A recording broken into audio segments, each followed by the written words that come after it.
Hello and welcome to Minigame Monday. Today is Monday, September 29th, 2025, and we're going to be solving a word search puzzle from titles played in Looking for a Game or posted and then played, posted and looking for a game and then play tested at Protoshville Online May 2025.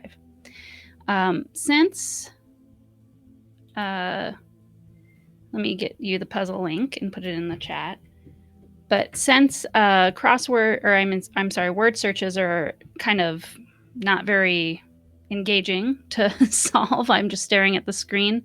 I'm not going to look for the words myself in this stream, but I'm going to call out the titles and then we're going to look at their post or one example of their post and looking for a game in our Discord server to share a little bit more about the game. And then if you in the chat have found the word by the time I'm done looking at the post in LFG, then I will take your hint. But if I don't get a hint from chat, I'll take a hint from the tool and find and show where the word is in this stream. And then we'll go on to the next title. So yeah, and feel free if you're in chat to let me know you're here. And I can take a minute to talk to you as well, other than going over the titles in the LFG posts. All right, so let's get started.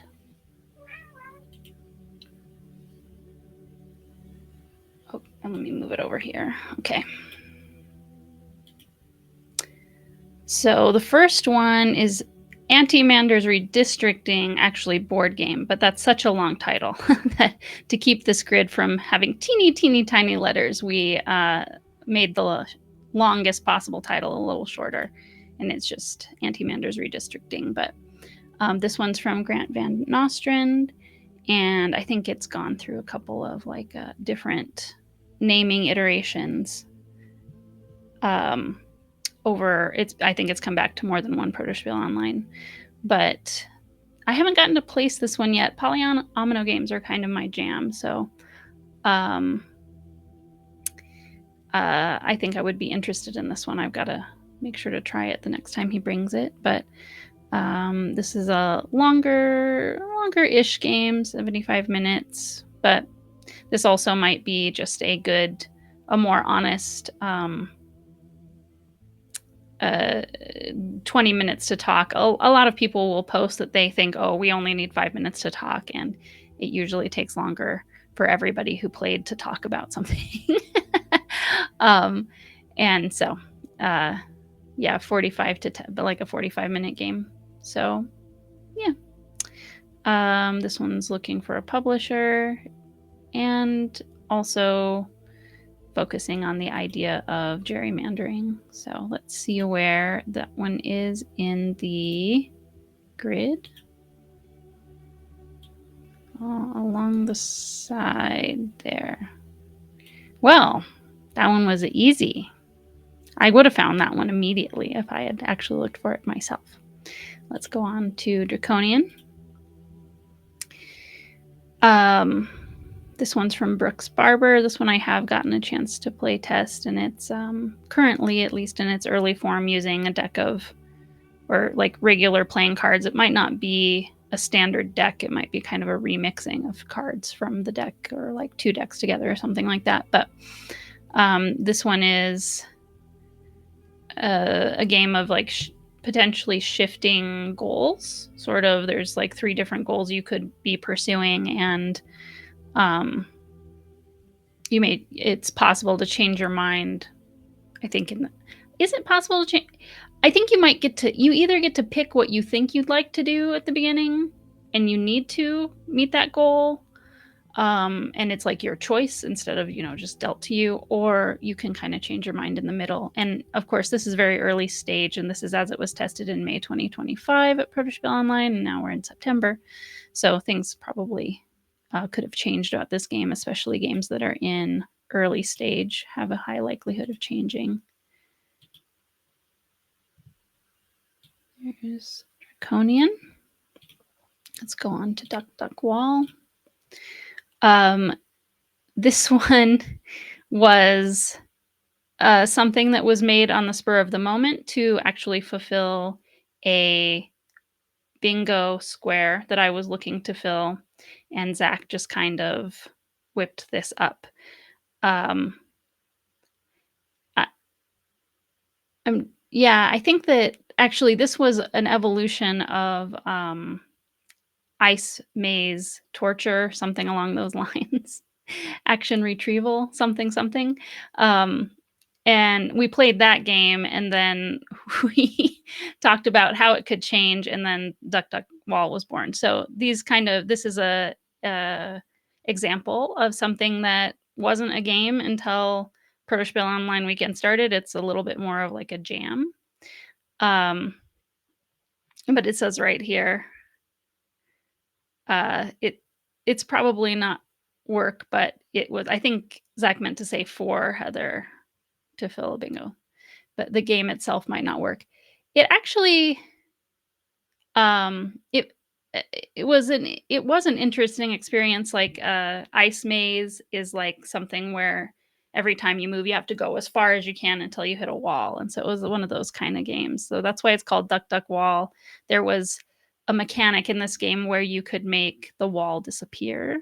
Um, selectively, you could say like on this turn that wall won't be there, or something like that, based on a sequence of tiles that you played. It was more fun than Zach gave it credit for. Let's see. Hello, Robert.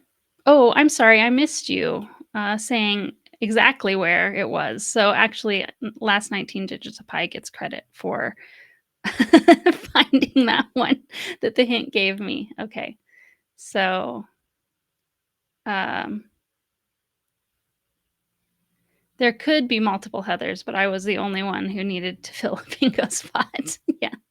There are not usually multiple Heathers attending Protospiel Online, but there are definitely multiple Heathers in board game design and content creation. So I get mixed up with other people sometimes, but not usually while attending Protospiel Online. Um,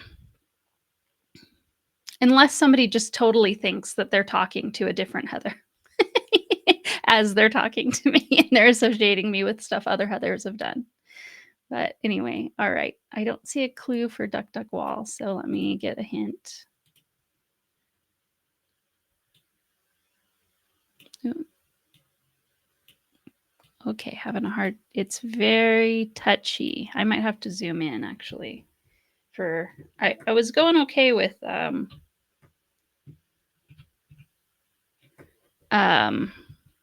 things that were straight, but if it's diagonal, I might be having a harder time. There we go. Oh no. Oh, it's not letting me keep going. I see it. It's right here. Okay, let me try again.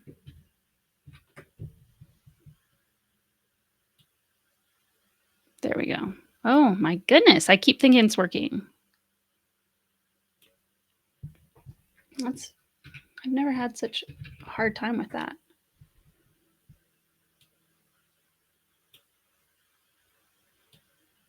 Huh.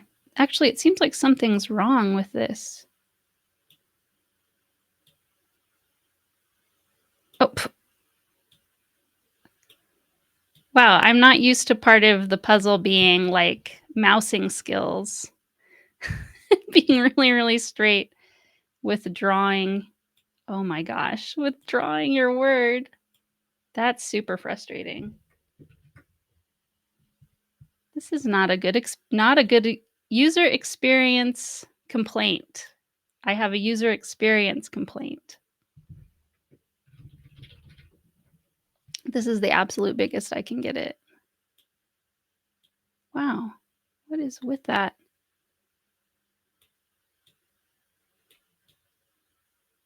Oh, well, look at that. That just lets me, I'm not even trying with that. It's just going to town.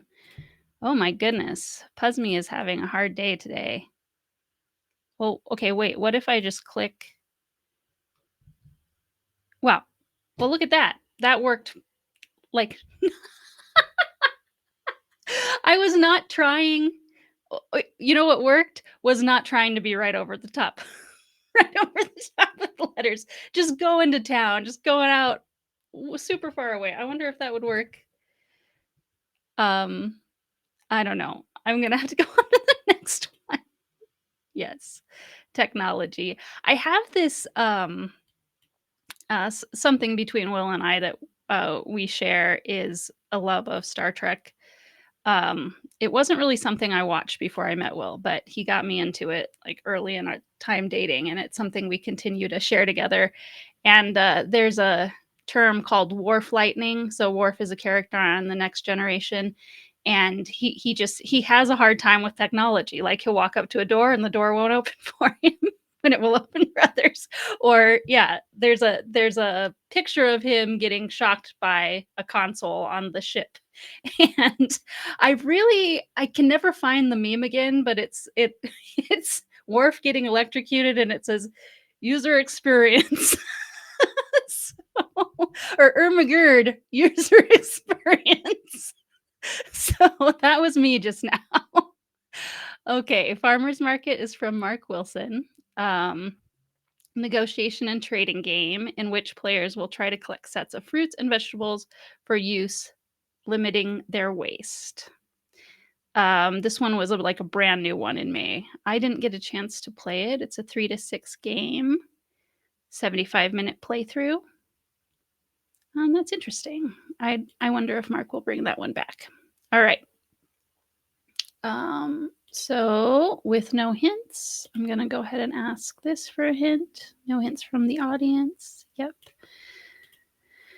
I will see it. Let me see if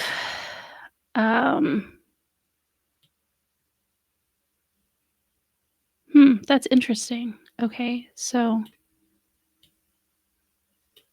yeah, it's still fighting me. I will try to zoom in a little bit more, I guess. Or I don't know. It also I'm not sure if it's the tool or there we go. Or if it's something with I don't know, my computer or my browser, like there being some kind of delay that's creating issues for me. But anyway, on to Gifts for the Dragon. This one I did get to play test, and what are you asking me? Can you just click once, then drag, like not hold, just click? I think I tried that and it didn't work. Yeah, I think you have to, yeah, it just stops. It just unselects as soon as I let go of the mouse. So, not an option. Oops. I went forward there. Let me go back. Gifts for the Dragon is from Zach. And this one is an improv conversation game where you have to answer questions about an increasingly diminishing pool of random gifts in order to impress a dragon. And this is like, yeah, quite a nice sort of community activity. I think something it says no plan to publish. This is one of those games that if you've seen Zach's spot on our um,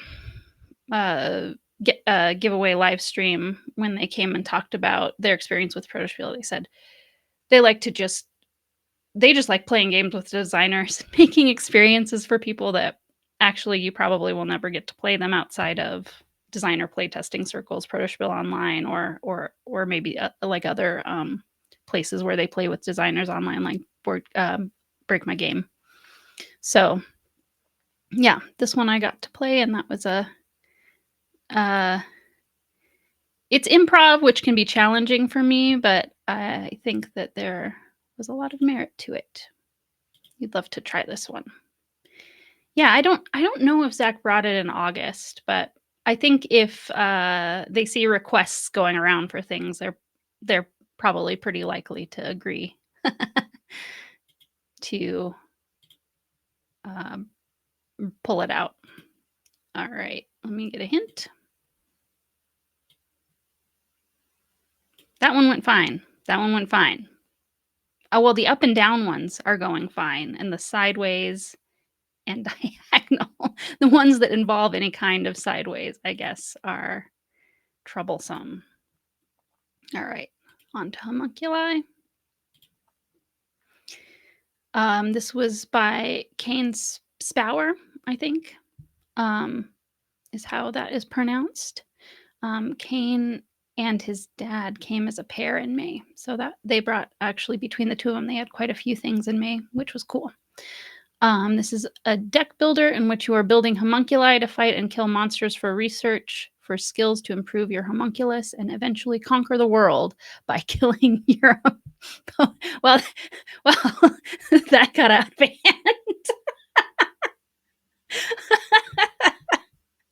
Oh, build a homunculi, conquer world. Obviously connected. Um, all feedback is needed. And this one was a longer, medium weight, nude of status. Oops, sorry. This one is 19 digits of pi, but let me first find homunculi.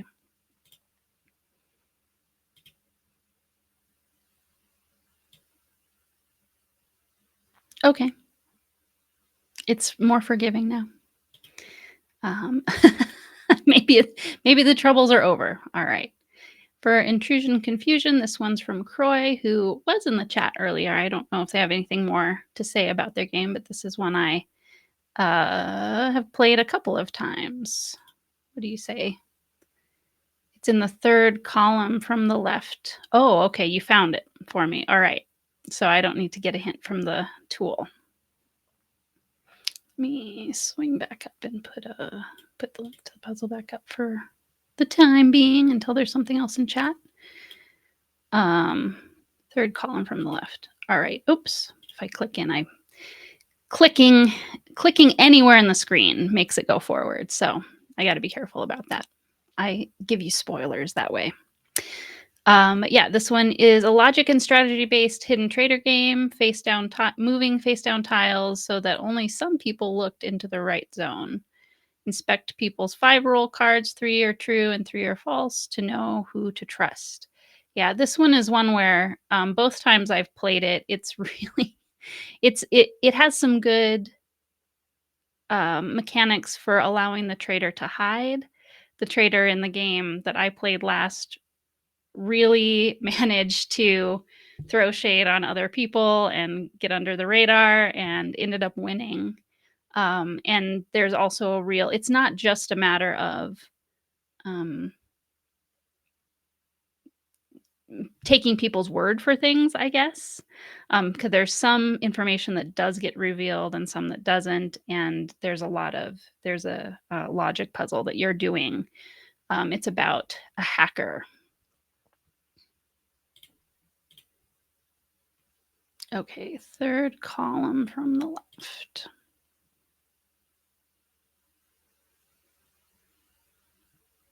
Third column, there it is. That one is a straight down one too. Oh, okay.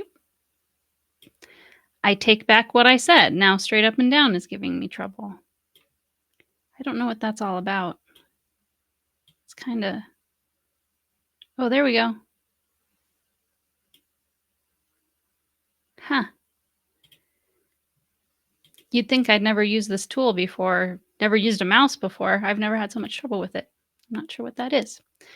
All right. It's too complicated with spectators welcome. This one is a second edition. Well, not second edition. Part 2 or a sequel. That's the word I'm looking for. A sequel to It's Complicated. It's Complicated as the first game. It's Too Complicated as the second game.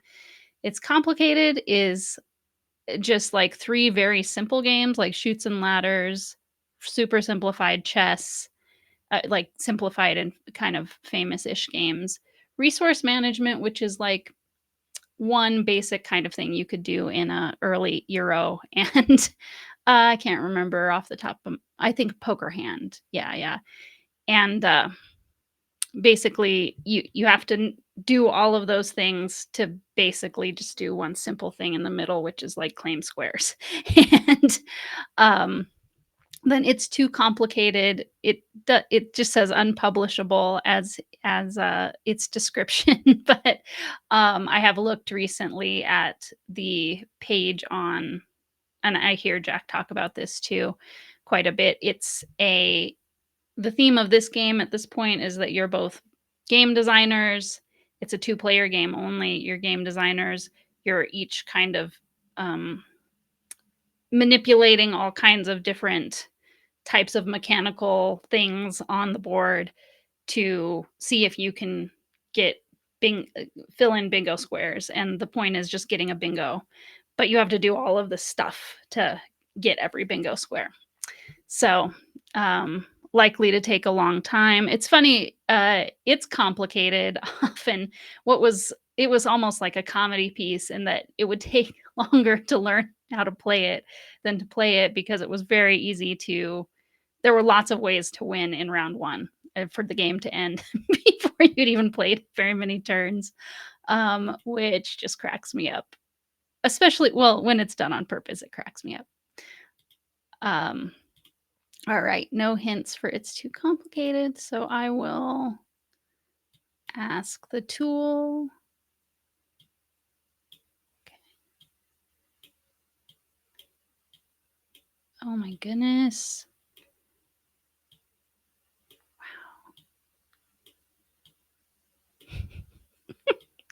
And it's interesting. It chooses a different color every time too. Okay, I'm gonna zoom in a little more again.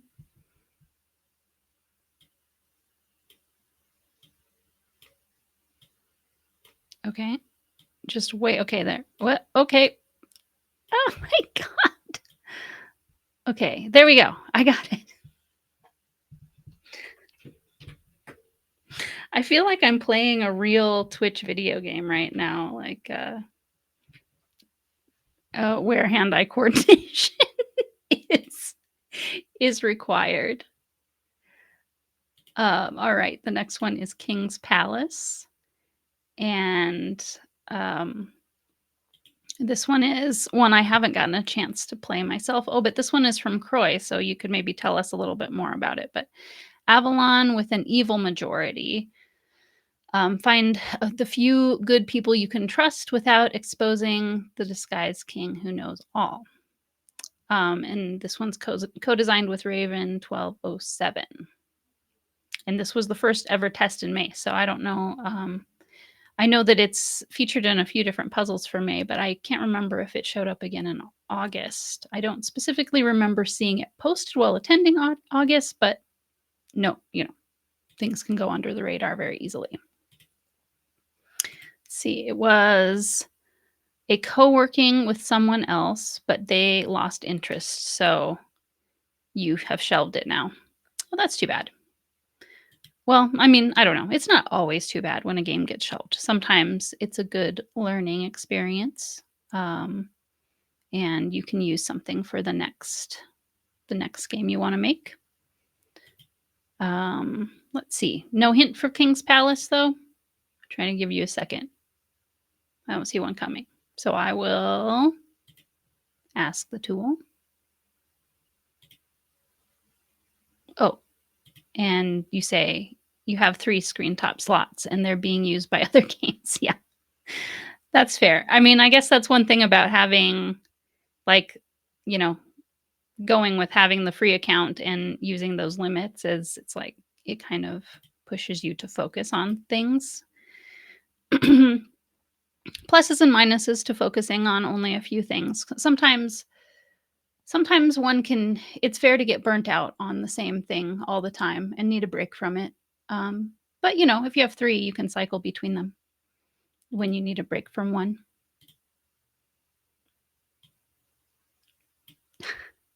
I feel like I'm going to give myself a score of how many times can I get something selected on the first try. There we go. Huh. Every time I do, yeah.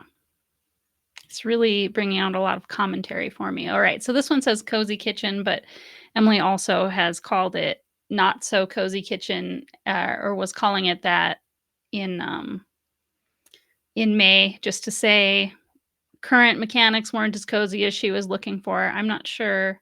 I haven't heard a lot of updates about how this design is going, but Emily is the designer of Pirates of the High Teas and is working on fulfilling that Kickstarter that she ran in the spring. So I think once you are doing stuff like that for yourself, it can take up a lot of your time for designing. And so it's not surprising that if certain Emily has actually a lot of different designs that she's got going on. I can think of maybe like 4 right off the top of my head. There's probably a couple more if you include co-designs and stuff. So we'll just have to see what the priority of Cozy Kitchen is. But you can hear her talk about some of her design goals and things when she is sitting in the co-host or host seat for Building the Game podcast. But making tasty and creative meals and serving them at a banquet. I know that her goal with this is to teach the lesson that you don't have to follow the recipe perfectly. If you're missing an ingredient, you can still make something good if you like. That's part of the skill of cooking, is kind of knowing what things can be replaced for each other or something along those lines. Or that's the vibe she's going for. So let's see where Not So Cozy Kitchen is. Ha! There, I get a real point. Okay. Nylon Equestrian Knights is a sequel to Nylon Chaos Sky Pirates. This is in very early development as of May. And My Little Pony meets Power Rangers. That sounds pretty fun. Very curious about that. Looking for the balance of cooperation between heroes when playing this. This one's from Kenneth. And a lot of Kenneth's designs are co-designed with Colin Stratton. So I'm guessing Kenneth was running the playtest, but I'm guessing this is a partnership between the two of them. Let's see if we can get a hit for this. Okay.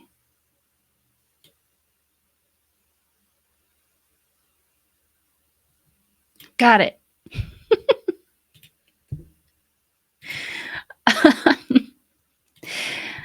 Prophecy Quest. This one was posted by Joe Slack, but I know this is a co-design between Joe and Joachim.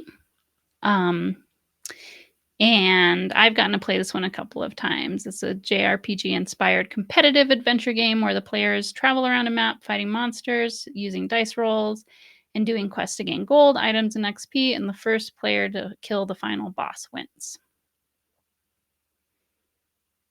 And looking for feelings on, like, this game has, each character you play has a different board with kind of a different tech tree or a different XP level up, like different things you get as you level up. It's a really fun way of having a little taste of an RPG without something that's as long-term of a commitment as a full-on role-playing game. And also role-playing games, usually you're cooperating to beat the big bad at the end.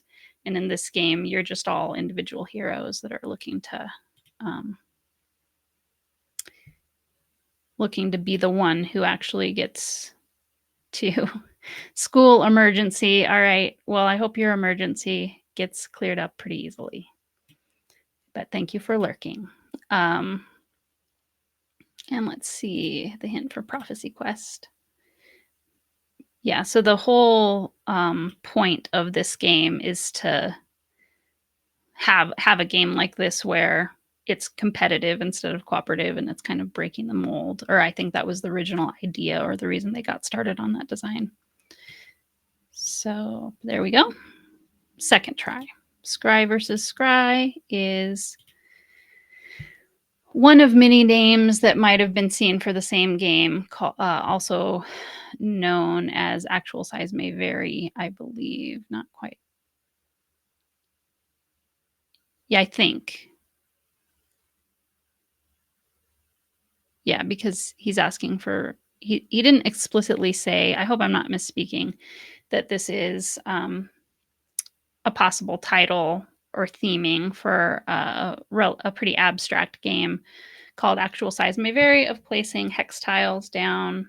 Um, yeah, self-fulfilling but mutually interfering prophecies. So you get points if you put a hex tile down and you put a prediction of how many hexes are going to be in that group on that tile that may be true as you're playing it right at that moment, but it still could grow. Or you might put one down and put a three on it, and you're kind of saying that you only score it if it comes to be three in size. So you're stating your goal of making it three in size, and there's various ways to kind of like back things into a corner. So no, the only thing that could possibly happen is it ends up being three sometimes, but it's a very tricky, thinky, abstract game.